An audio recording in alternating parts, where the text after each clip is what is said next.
नमस्कार साथियों, आशा करता हूँ आप सब बहुत अच्छे होंगे। मैं अंकुर त्रिपाठी लीगल चैनल पर आपका स्वागत करता हूँ। पिछले वीडियो में हम लोगों ने यूपी पीसीएस 2003 के लॉ पेपर के 50 क्वेश्चन को हम लोगों ने देखा था। अब हम लोग आगे के प्रश्न को देखते हैं। क्वेश्चन नंबर 51 है, जहाँ अभिकर्ता अपने प्रमुख की विद्यमानता का नाम तृतीय पक्षकार को बिना बताए उसके साथ संविदा करता है, ऐसी दशा में प्रमुख के विषय में जानकारी हो जाने पर तृतीय पक्षकार वाद ला सकता है। तो तृतीय पक्षकार जो है केवल अभिकर्ता के विरुद्ध वाद ला सकता है बस। क्वेश्चन नंबर 52, अब का कर्जदार है, वह ब को यह अधिकार प्रदान करता है कि ब उसका मकान बेचकर विक्रय आगमों से अपना ऋण संदाय कर ले। किसी अभिव्यक्त संविदा के अभाव में क्या होगा? यहाँ पे होगा अभिकरण का प्रतिसंग्रहण नहीं कर सकता है, और क्या होगा? अभिकरण अ की मृत्यु पर प्रतिसंग्रहित नहीं होता है। ये दोनों चीज़ सही है, अर्थात जो ऑप्शन होगा वो डी वाला सही हो जाएगा। ठीक है। क्वेश्चन नंबर 53 क्या कह रहा है? विक्रय के पश्चात वस्तुओं पर कब्जा बनाए रखने वाले विक्रेता के द्वारा वस्तुओं की गिरवी क्या कहलाती है? तो वस्तुओं की जो गिरवी है, यहाँ पे जो क्वेश्चन नंबर 52 था, ये सीधे क्वेश्चन नंबर 52 जो है इलस्ट्रेशन धारा 202 के इलस्ट्रेशन ए पर ही आधारित है पूरा। ठीक है। तो क्वेश्चन नंबर 53 है, विक्रय के पश्चात वस्तुओं पर कब्जा बनाए रखने वाले विक्रेता के द्वारा वस्तुओं की गिरवी। तो वस्तुओं की गिरवी क्या हो जाएगी? शून्य हो जाएगी।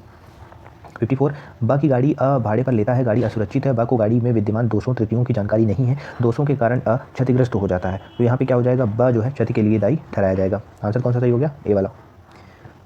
ठीक है। क्वेश्चन नंबर 55, कोई प्रत्याभूत जो लेनदार ऋणदाता ने तात्विक परिस्थितियों में विषय में मौन धारण करके अभिप्राप्त किया है, तो उसमें क्या हो जाएगा? अविधिमान्य हो जाएगा। किस धारा के अंतर्गत? 143 में देख सकते हैं हम लोग, अविधिमान्य हो जाएगा। तो कौन सा सही हो जाएगा? बी वाला।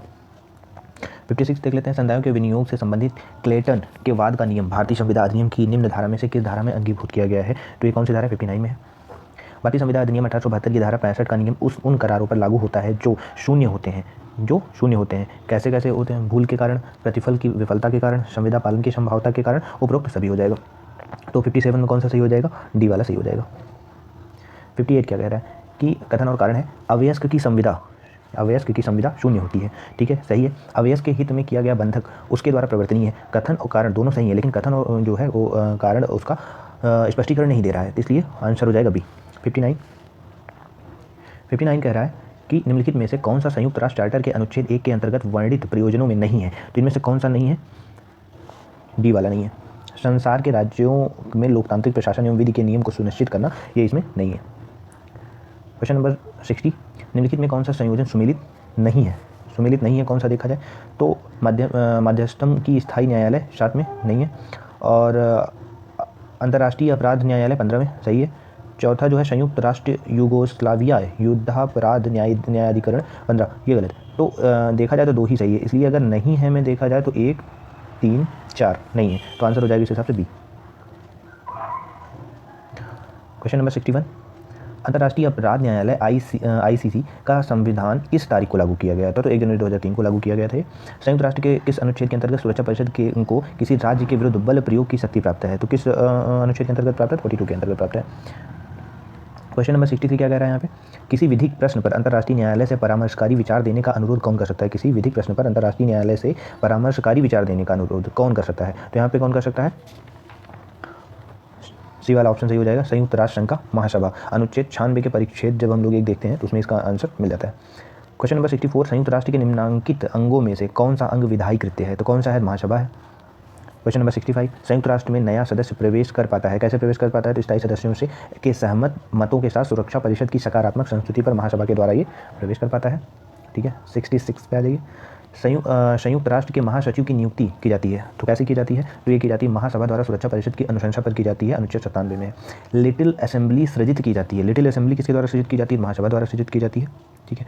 अब जो आगे के क्वेश्चन आए हुए हैं ये वर्तमान अंतर्राष्ट्रीय पे आधारित होते हैं, तो इतना ज़्यादा ये प्रमुख है नहीं। अगर देखना चाहें तो आप देख सकते हैं। 68 भी उसी पे है कि निम्न देशों में से सार्क का कौन सदस्य नहीं है? तो वो जो है सिंगापुर नहीं है।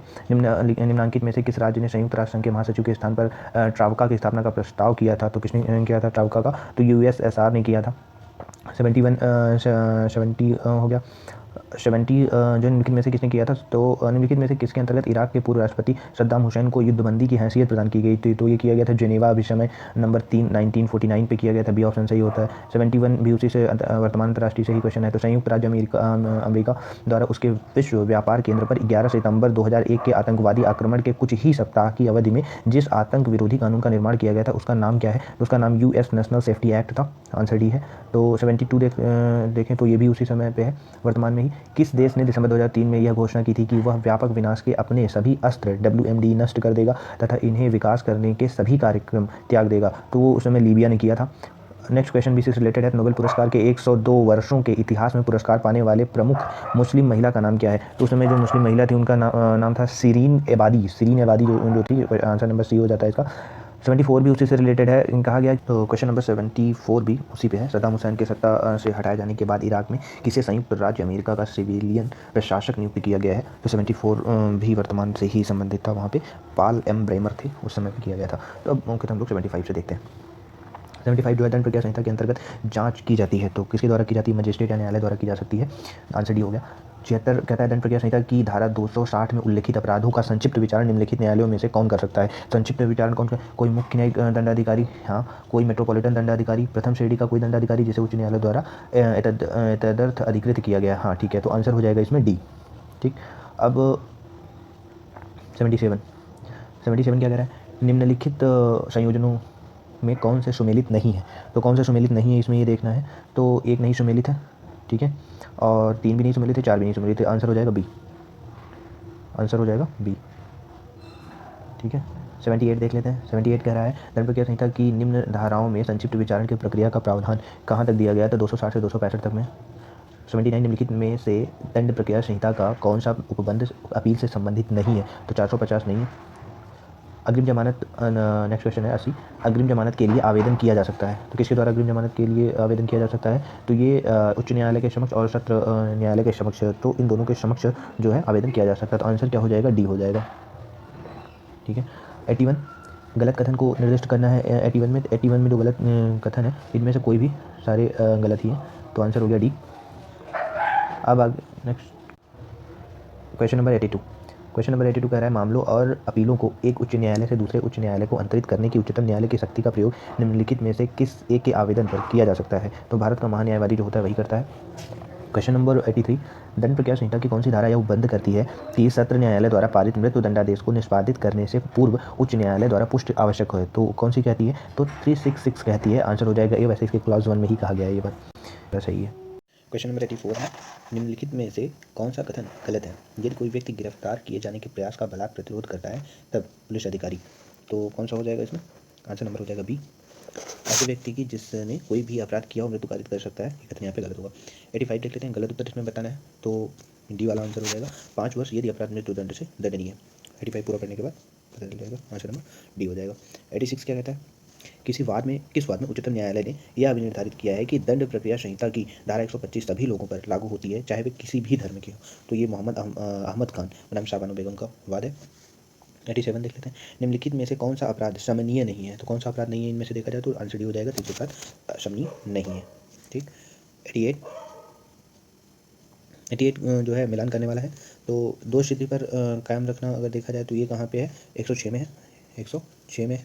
और क्या कहते हैं, संदिग्ध व्यक्तियों से सदाचार के लिए प्रतिभूति, तो ये कहाँ पे आएगी? संदिग्ध व्यक्तियों से सदाचार के लिए प्रतिभूति 109 में आ जाएगी, 109 में आ जाएगी, ठीक है, 109 में आ जाएगी। और अभ्यासिक अपराधी तो 110 में, और क्या कहते हैं एक ही बचा, अन्य देशों में 107 में आ जाते हैं, ठीक है। तो आंसर इसमें बी वाला हो जाएगा।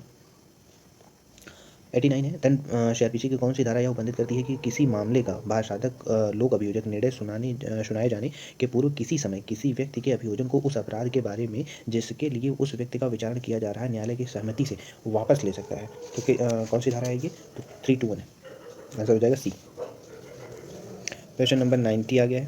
क्वेश्चन नंबर 90, तो भारतीय साक्ष्य अधिनियम को निम्नलिखित में से धाराओं में से कौन सी धारा पुरानी धारा के स्थान पर सूचना प्रौद्योगिकी अधिनियम 2000 द्वारा प्रतिस्थापित की गई है? तो कौन सी की गई है? तो ये 39 की गई है, आंसर हो जाएगा ए।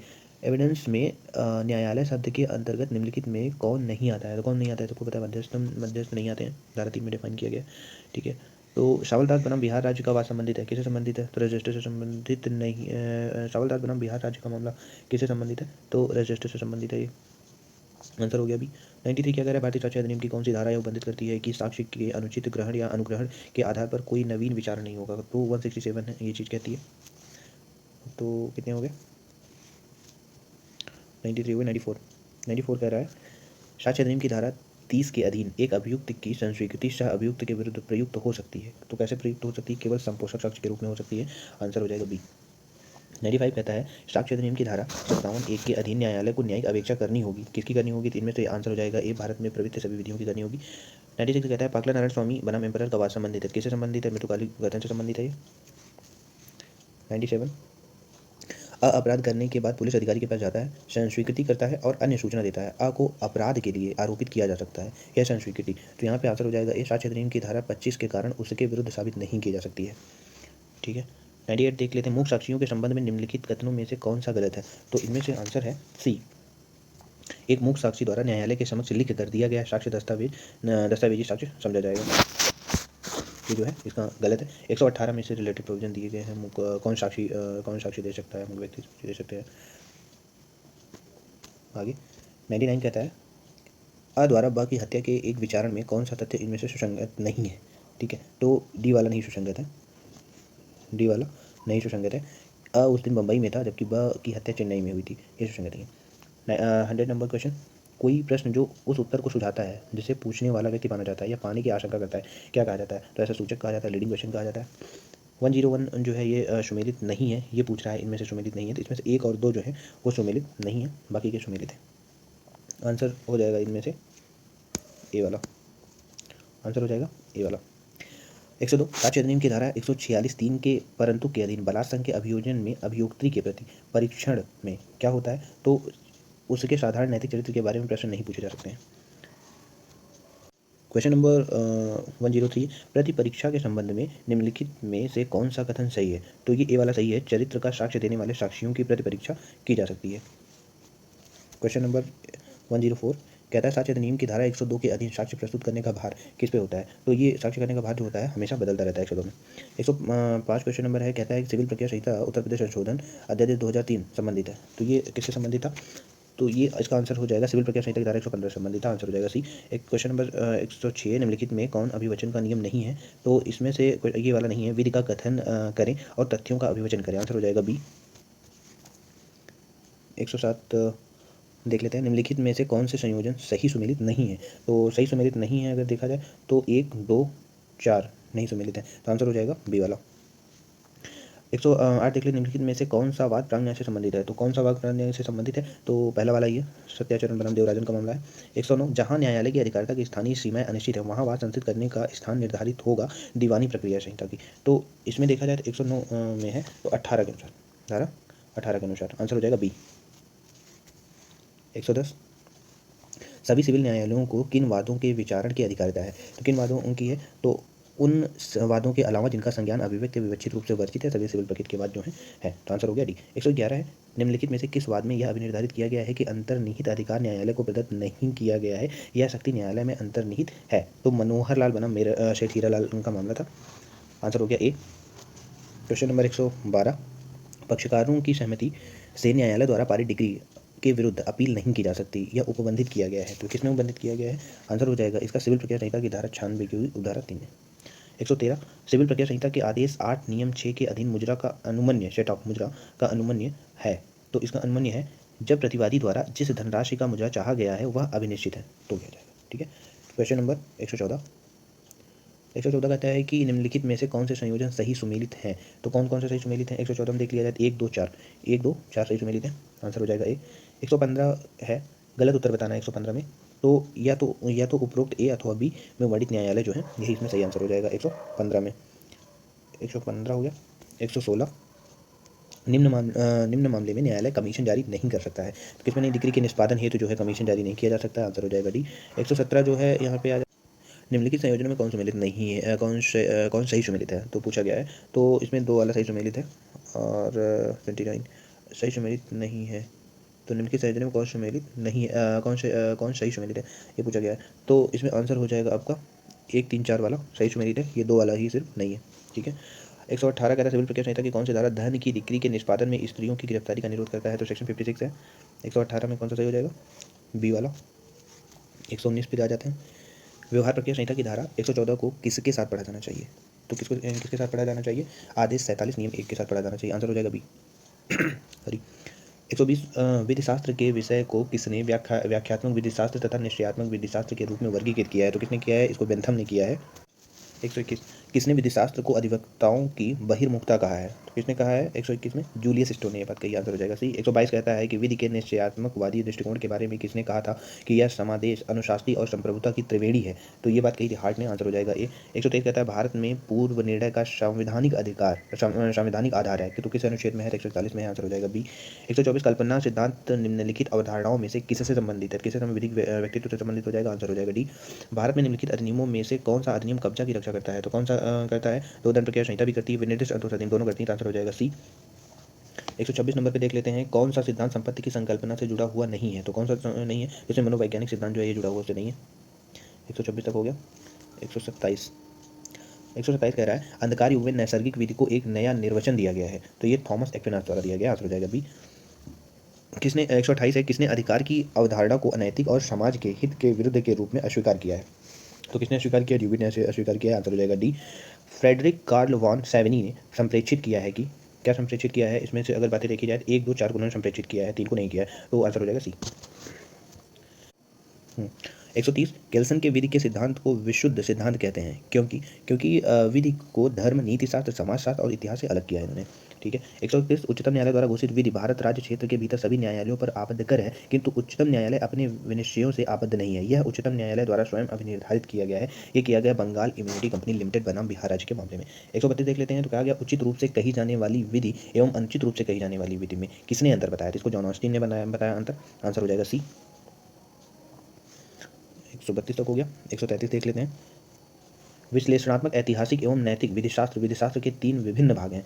तो 3 विभिन्न भाग हैं 133 में। आंसर हो जाएगा ए वाला, सामान्य के अनुसार। 134 विधिशास्त्र में विधि के राष्ट्रीय चरित्र को प्रस्थापित किया है, किसने किया? शेवनी ने। आंसर हो जाएगा बी वाला। ठीक है। 135 अभिकर्ता या सेवक के माध्यम से कब्जा उदाहरण है, किसका उदाहरण है? व्यवहित कब्जा का। आंसर हो जाएगा सी। 136 एकल निगम का मुख्य प्रयोजन क्या है? एकल निगम का मुख्य प्रयोजन है पद में निरंतरता बनाए रखना। 137 निम्नलिखित वादों में से किस वाद में उच्चतम न्यायालय ने यह विनिश्चित किया है कि पंथ निरपेक्षता संविधान का आधारभूत ढांचा है? तो किसमें किया था? तो इनमें से अगर देखा जाए जितने दिए किसी में नहीं किया था, उपरोक्त में से कोई नहीं, क्योंकि दिया किसमें था? SR Bombay versus union of India के मामले में दिया था। ठीक है। अब 138 पे आ जाते हैं, निम्नलिखित में से किस वाद में यह निर्णय दिया गया कि सरकारी कर्मचारी को हड़ताल पर जाने का अधिकार नहीं है? तो किस मामले में दिया गया था? तो ये मामला था टीके रंगराजन बनाम तमिलनाडु का। आंसर हो जाएगा ये वाला। 139 निम्नलिखित में कौन से संविधान के मूल कर्तव्यों की सूची में सम्मिलित है? तो कौन से सम्मिलित हैं इनमें से? तो 1, 2, 3 1, 2, 3 ये हैं, तो आंसर हो जाएगा डी। 140 ऐसी विधि जिसके अनुसार जिस व्यक्ति के 2 से अधिक संतानें होंगी वह पंच या सरपंच का पद धारण करने से निर्रहित होगा, एक मान्य विधि है एवं संविधान के अनुच्छेद 14 का अतिक्रमण नहीं करती। उच्चतम न्यायालय ने निम्नलिखित में से किस नवीन वाद में ये ऐसा निर्णय दिया? तो जावेद बनाम हरियाणा का मामला है, तो काफ़ी फेमस वाद है। सूची 1 से 2 में मिलान करनी है 141 में, तो इसका जो आंसर है ए वाला हो जाएगा, मिला दीजिए उसको।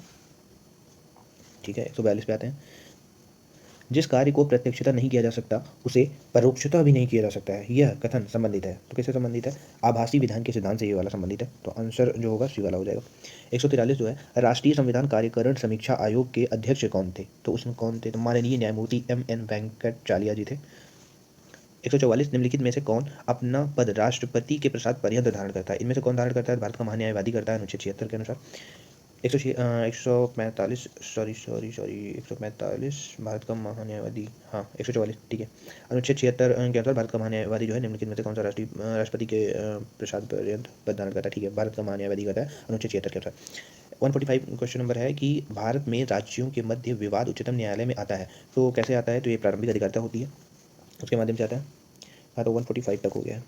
145 146 से देख लेते हैं, संसद को राज्य सूची के विषय पर विधान बनाने की शक्ति है, परंतु यह तब जबकि राष्ट्रहित में हो। ठीक है।